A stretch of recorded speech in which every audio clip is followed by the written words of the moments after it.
I'm Tatiana Antonella Beja, founder of Goumbook, and you're listening to Forward Talks, conversations that matter.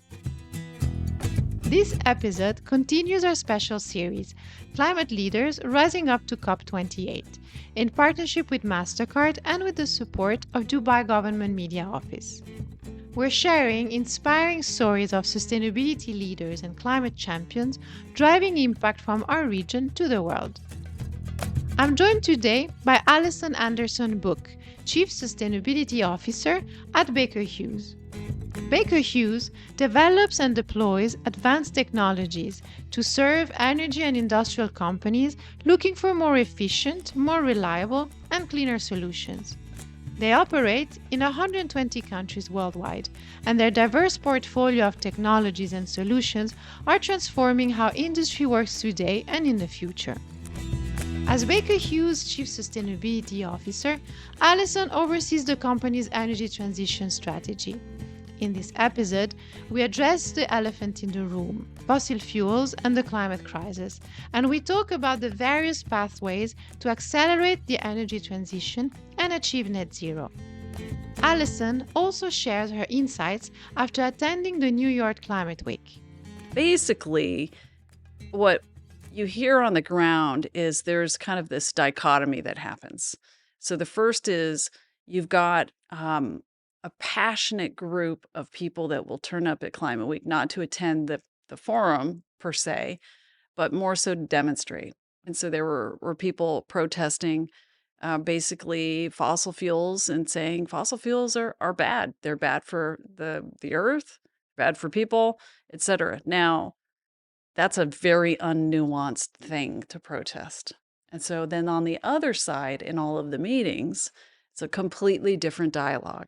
That's where the conversation is focused, really about how can we work together. And so I had this really illustrative kind of conversation with a woman from fashion textiles, where they said, hey, we get that, like, we don't have garment feedstock if we don't have a really strong pairing with an oil and gas producer. Like, basically, we've got to have the downstream product from what you guys have. So even if there's an energy transition, we still need you. There is no viable alternative at scale today that we can afford to bring in. And that's a luxury fashion house. I would say they probably could afford it, all right? But it cuts down on their margins considerably as a business owner. So where are we going with this? We know that oil and gas is the framework of modern society everywhere, okay? And so to basically decouple that and say unilaterally it's an evil thing, it's really hard to look at that and say, is something evil if it's really advanced modern society to a place where, by and large, with the exception of developing countries and countries that are at war, it's literally the best time in the history of the world for people to be living, and the easiest. And we have lights and we have food. Okay. People forget you use oil and gas to produce food as well. So where we go in COP will be really interesting. But the readout of Climate Week was two different opinions, and they need to come together. And really, people need to realize that when we talk about energy, it isn't just about energy, it's what energy allows us to produce as the spine of society today. What would be interesting would be to understand where do these two sides meet, and that could be time. We hosted some time ago a think tank around ESG, and of course, energy was a big topic, the energy transition. And someone in the audience asked this question. They said, how long do we still have to use fossil fuels? Because we cannot stop today. As you say, fossil fuels are all around us. We need them for mostly everything. We can't do it tomorrow, but can we do it after tomorrow? What is the time frame to say we can do it, and it's this amount of time? So I should state, like, the way people think about energy transition, there's a couple of different things. So let me level set really quick. First of all, the energy transition, as that term was initially coined, was really about the phase out of fossil fuels, period. Yeah. Okay. And you hear a lot of people in our sector talking about decarbonizing oil and gas. And that always sort of like, as being a little bit more of a word purist, you can't take that out of a hydrocarbon because it's carbon. It's natural. Okay. And so you can't decarbonize a carbon. And so that's just me being a little exacting on words. But knowing that the group of people who think fossil fuels are bad, are viewing the energy transition as elimination of that, you've really got to look at your near, your mid, and long-term horizon. Like, how would you get to that end game, right? When we think about the energy transition in our sector, we really think about phasing out carbon dioxide emissions. And so that's different. It's a Yeah. different framing of the problem, really. So getting at that question then, how long? Okay, a transition takes a long time anytime we do it. And the energy transition, um, people might make the case that we're always transitioning from one energy type to another, but this is a pretty different thing that we're talking about. When you look at the history of fuel types, I've challenged people to tell me one that we phased out since man started with fire, right? We still haven't phased out fire. We still use that, okay? If the lights go out, people use candles. And so you still see people using the most basic kind of fuel. And so we add to the energy mix. We typically don't take away. And there's a reason for that, because we built the dependencies. A key part, this illustrates how interconnected oil and gas is. I could do the same thing for coal and other mining as well, but let's talk about oil and gas. So I often will start a conversation by asking people who has ever had a medical diagnosis that they got because they had imaging. Okay, so when you look at MRIs, for people, magnetic resonance imaging, they have big magnets, and those magnets are maintained because of helium. The only place we get helium from today is from the production of gas. So literally, without helium, we cannot run MRIs. There's so much in the world that depends on helium production for its use in modern society that when people start to think about that, I think that they would see what's being produced in a different light. So the energy transition, for starters, I see oil as being the thing that could go to a phase out. All right. But phasing out gas from modern society would be, I think, nearly impossible. Okay. Unless we have amazing breakthroughs in technology. But I personally don't want to see medical imaging going like, I'm alive because of it. I'm one of the people who benefited. And so I feel very passionate about the need to keep a robust energy mix, because it isn't just about energy. Well, that's a very different perspective on on energy. I wasn't aware of this aspect in the medical field. Yeah. I think what people aren't really dialed into on the energy transition is that because it's a transition, while everyone wants to leapfrog to an end state, that creates some pretty wicked problems for supply chains, right? On a lot of the renewables, it's difficult to get things when you need them. Meeting the demand from the raw material side, there's a lot of challenges there. But when you think about just fuel shifting off of like an airport that might be, because airports have to go all the time. Yeah. And so their backup power tends to be a diesel powered generator. They're just the worst. I mean, I guess the only thing worse is if you had someone like shoveling some coal in a Some coal. burner, right? Okay, and so which doesn't make sense. So if you can, in the short term, replace that diesel with natural gas turbine that can power that, the emissions footprint goes way down. And it's not even just that. There's other things in diesel that burn off. So that is an important phase shift in the energy transition. And so you don't always have to leapfrog. There are going to be some things that happen in the near term and the far term, but the energy transition is going to be occurring over probably 3 or 4 decades, right? It just depends on what innovation comes and then what disrupts the world, right? With the geopolitics of the last couple of years, that's been a fairly disruptive event for rerouting energy around the world, okay? Some parts of the transition sped up, some slowed down. So it's hard to predict, but 2050 as a goal is a good one. We've got to move faster. People know that.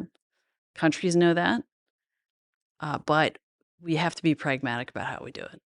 Well, it's about bringing everyone together. Some entities, some governments might do it even earlier, That's right. but not everyone, unless there is funding, which is another big topic Yeah.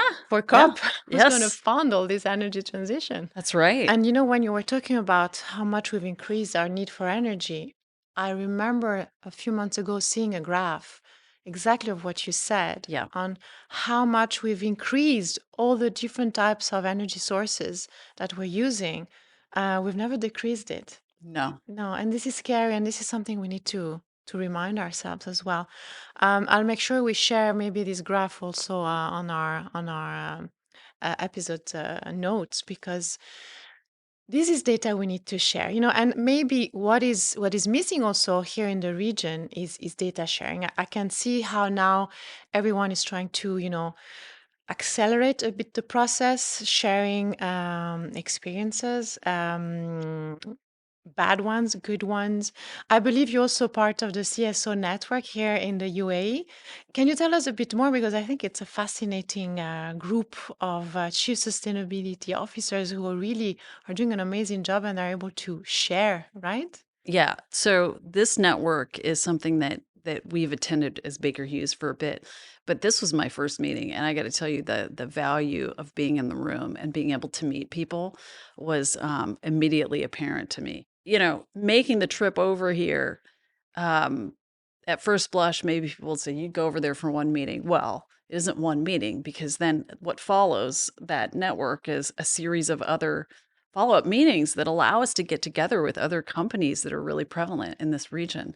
But not just here. I mean, these are big global companies. The kind of people who were in the room was Unilever and Pepsi and numerous other really big companies, right? Microsoft. And we're small by comparison, right?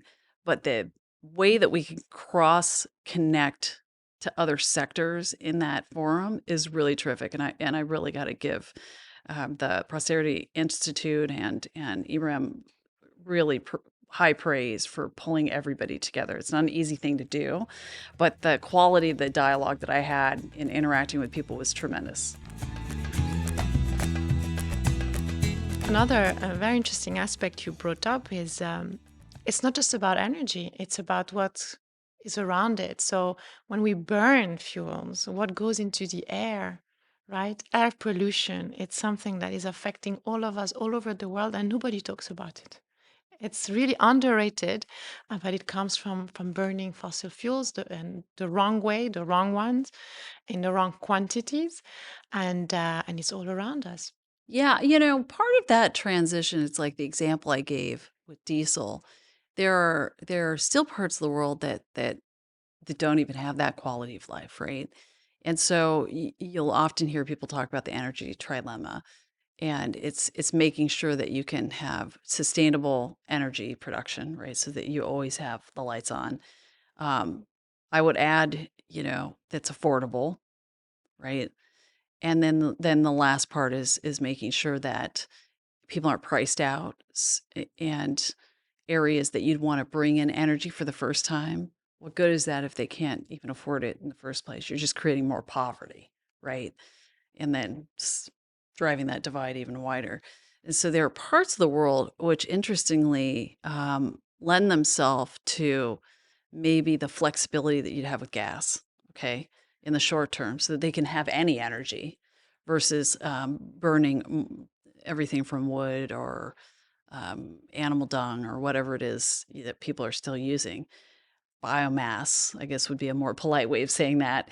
But then when you see that you can build out that connective electron infrastructure to bring in renewables, that makes a little bit more sense. Who knows? Maybe in some areas we'll leapfrog it, but that access to cash in the areas where you have that poverty and energy poverty, I mean, history has shown cash is not flowing to those areas because people don't even know how to apply for it, right? And so that's where your reflection on the need for collaboration is so important. And that's probably the biggest challenge of the energy transition is how do we bring that to parts of the world that have never had it in the first place And that's why it in a was clean way. in a clean way. Yeah. That's an important part of it. And I think that's also where we welcome announcements such as the one from the president of COP, Dr. Al Jaber, at the Africa Climate Week, where the UAE announced $4.6 billion to actually fund renewable energies in Africa. And I thought was incredible and very good news in terms of Yeah. funding. Yeah, I mean, I think we're going to hear more funding surprises that come out of this COP because there's definitely been a real push from Dr. Sultan and the members of the climate envoy to focus on financing and what are the real challenges around that, right? There's myriad of challenges around financing, but there's definitely private sector capital that's there, but it's the connective tissue that gets it deployed, right? And which picking the projects that are going to be more viable, more likely to succeed. But here's the thing. We've got to realize that government money has a time and a place, and it's usually in the circumstances where you're trying first of its scaled up kind, we've got a lot of technologies that are accelerating right now that we're going to want to scale up, okay? That's exactly where public funding comes in, right? That helps to de-risk that for companies that are willing to stick their neck out. Okay, so that's great. Okay, then you've got all this other funding that you can get that's really the bigger bucks that are going to have to come in. So you've tested it out with government funding. Now we pull in the banks and they can fund this in other areas and really deploy at scale. Okay, that's the part, if you're not a big corporate, it's hard to unlock. So all of those smaller companies that could be really innovative, the challenge for them is connecting the dots financially. When we come back, we continue our discussion on fostering cooperation and Allyson's expectations from COP28. I wanted to take a minute and tell you about the Priceless Planet Coalition launched by our partners MasterCard. The coalition aims to restore 100 million trees around the world by 2025.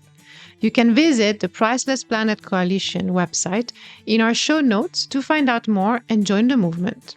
Thank you to MasterCard for their support of Forward Talks and Goumbook. Welcome back. You're listening to a special series of Forward Talks, Climate Leaders Rising Up to COP28, with Allyson Anderson Book, Chief Sustainability Officer at Baker Hughes. So tell us a bit more about what you're doing, because I mean, internally, you've been transitioning, right, as an industry, because you've done a lot of efforts, and it's a long journey, but you've achieved a lot at the same time. Would love to hear more about it. Yeah, we as Baker Hughes were one of the first companies in our sector, to really commit to getting to net zero. And that's for operational emissions. So for all the nerds out there, scope 1 and 2 emissions. Okay, so as it turns out, a lot of people are thinking about the third horizon of time that's out a decade and saying, oh, but the energy transition is going to be so expensive, right? Yeah, I mean, ultimately, on today's prices, if we're going to use a lot of that technology for hydrogen or CCS today, it would be very expensive. But what's there right now for the taking is looking at how you can make operations more efficient. And so we have an employee program called Carbon Out, and it's one of the only ones I've seen in any company that is meant to employ and engage every single person at the most basic level of the company. And so in the year and a half that we've had that program operational, because it takes time to get that sort of a network set up, we have 250 change agents, which doesn't sound like a lot, but we start out with 0. No, it's Okay, a lot. it's a lot. And off of the back of that, we now have about 55,000 employees. That group has managed to galvanize a 28% reduction off of our base year in 3 years. Wow. Okay, and so that's amazing, right? And I actually get the chills every time I think about it because I'm so proud of everybody because that collective passion has been great and it's really driving our own transition. And when I say that, things that we focus on are looking at electrification of our fleet. We're in the infancy of that part, but we've really done a lot in terms of lighting replacement, all the classic things that you can do to make fixed infrastructure better. And then the other part is just teaching people how to take sustainability home. Here's the other aspect that the pandemic did for us and many companies, I think, is that unlike most, we decided to account for the emissions of our employees while they work from home because that's their base office. Yeah. Okay. Not many do that. Not many do that. And actually, our third-party auditor was like, "Why are you doing this? The greenhouse gas protocol doesn't support it." And I said, "But this is real. Like there wasn't work from home when the greenhouse gas protocol was stood up. So we probably need to modify that." And so we've watched now as people start to return to work that our emissions are shifting. But that was really important. And then we offered some incentives to get people to think about how to make their homes more efficient. So they get to literally save money in their house, save us emissions. I mean, this is the most effective way of bringing change, making it really personal. Okay, so that's the first thing. Then the second thing that we've been working on is understanding our upstream and downstream emissions. So we do have an internal scope 3 goal right now. We're not ready to talk about it because I don't like putting something out without a plan. Good. Okay. People need to see that we can do it.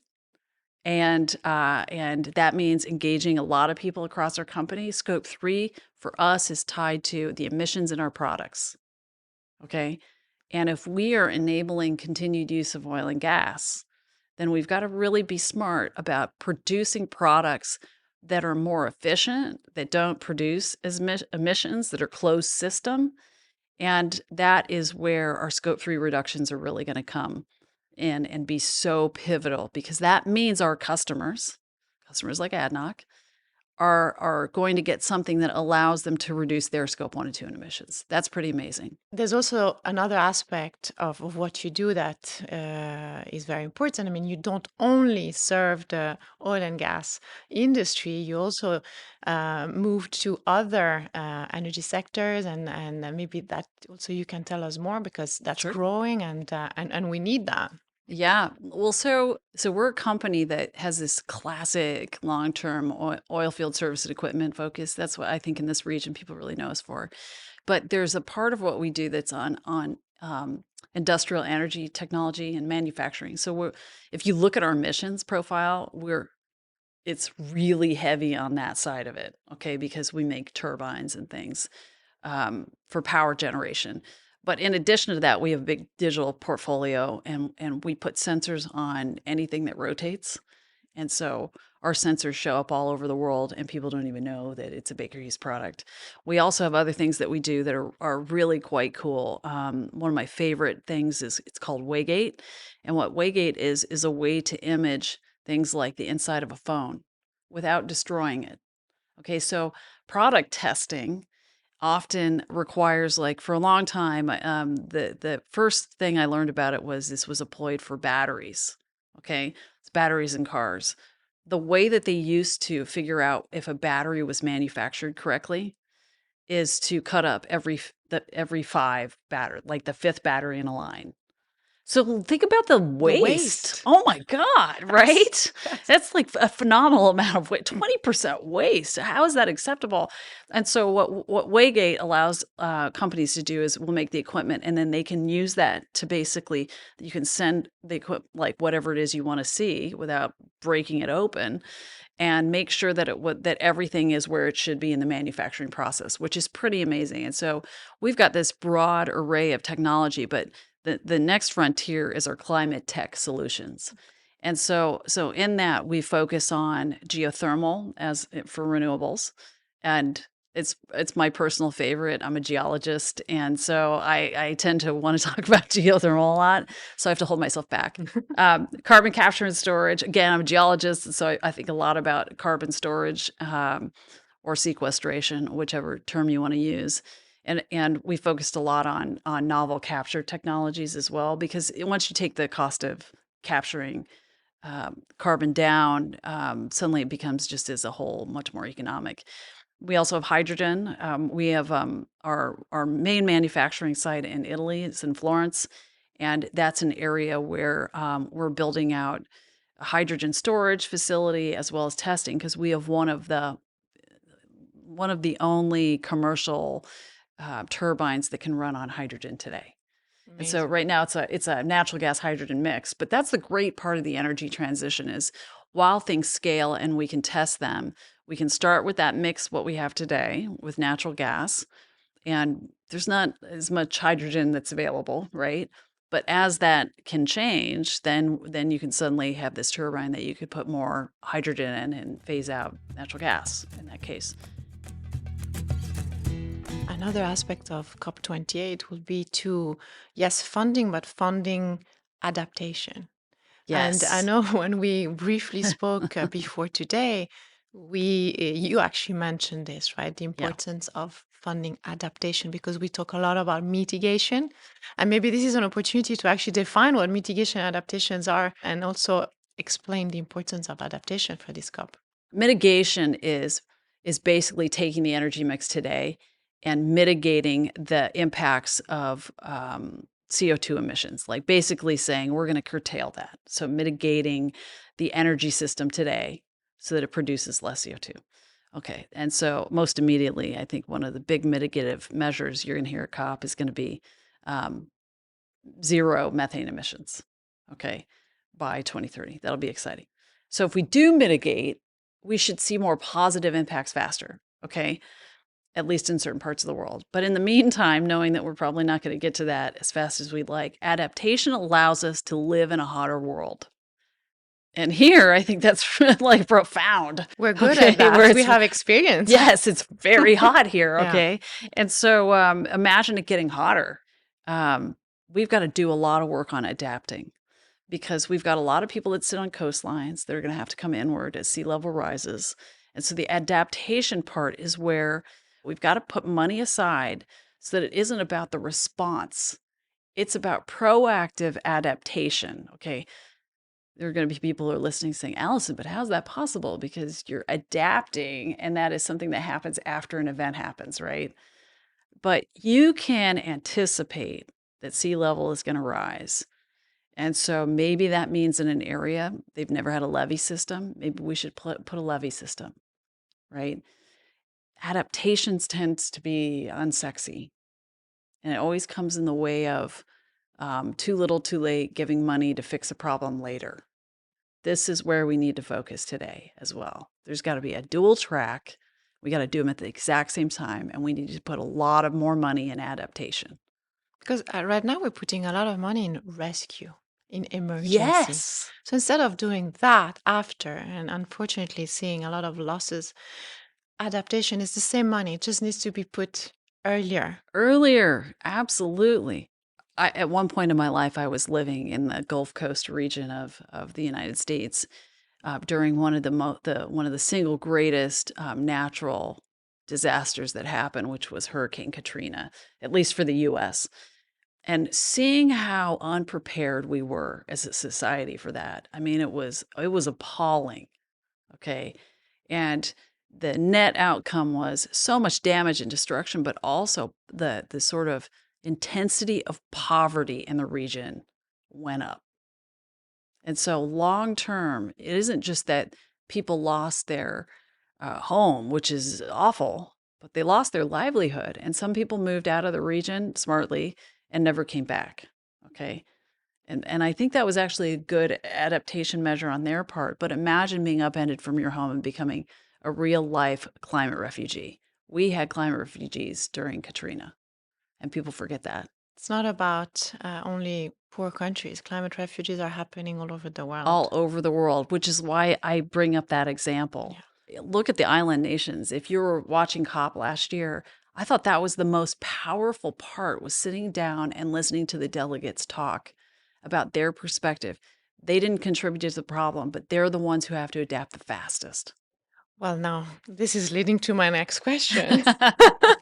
What are your hopes for this COP? everything that we've talked about today and the pressures on the fossil fuel kind of sector here, um, Dr. Sultan is a force, and he's doing a lot of great stuff. So my first hope is that people do not discount the outcome and that they give credit where it's due because they're doing some great work. Okay. The second part of this is it's my hope that people come to the region here and see that there's so much that's being done here today, which is outstanding. And it's going to be a solar powerhouse. That's also outstanding. If they go to the expo, they're going to see it firsthand. The third thing is we're going to see probably a watering down for certain countries in their pledges, their NDCs. It's my hope that the pressure of that, they can think more smartly about how they can manage an energy transition. Let me call it something else, a carbon transition. Yeah. Okay. Let the focus, even if it's subtle, shift over away from the rhetoric and the blame placing, but instead look at the solution space. Fourth outcome is going to be making sure that people come and see that there are actually solutions available today. Okay. That's going to be different. That's going to be the first time that's happened at a COP. So we're on COP 28. Oof, it took 28 years to get there, but it's going to be here and it's going to be very present. So I hope that with the open access that people have for the green zone and having all the technology and the demonstration, while people can't bring really big energy systems, to the, we kind of talked about that. That was very difficult to make that happen in the time frame. But you'll at least see videos and pilots and demonstrations of technology that's available today, and that's going to scale up over the next decade and have the cost come down. That is powerful and it's exciting, and it's the first time we're going to actually see the solutions at the event. So this is the year of the global stocktake. Yeah. It's critical that even though the scorecard is going to be sad, okay, sorry if you're listening and you didn't realize it was going to be sad, it's going to be sad. However, the optimism is there, and there is this fantastic opportunity this year to see people's light bulbs turn on as they realize that there is technology solution. And it's driven by the corporate activities that people tend to like to put over in like a let's judge it zone, if you know what I'm saying, like calling them bad guys. That's where the solutions are going to happen. And so if we can see delegates come over and check out technology, that's a huge, huge win. I think it's going to be really exciting, and I can hardly wait.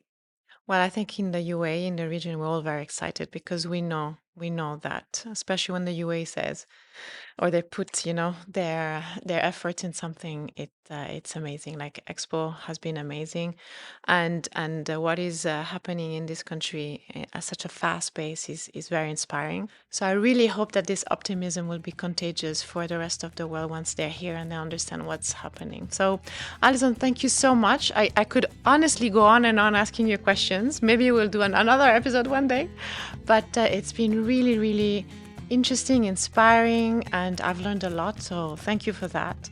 And we'll meet you then at COP. Awesome. I can't wait to see you there. Thanks for having me, and I will happily come by and chat anytime. Thank you. Thank you. Thank you for joining me today. This special series of Forward Talks is brought to you by Goumbook in partnership with MasterCard and with the support of Dubai Government Media Office. I'm Tatiana Antonella Beya, and this episode was produced by Samantha K. Roos, Anurada Bhattacharya, Janelle Lopez, and Shira Desai. Thank you, and see you again soon.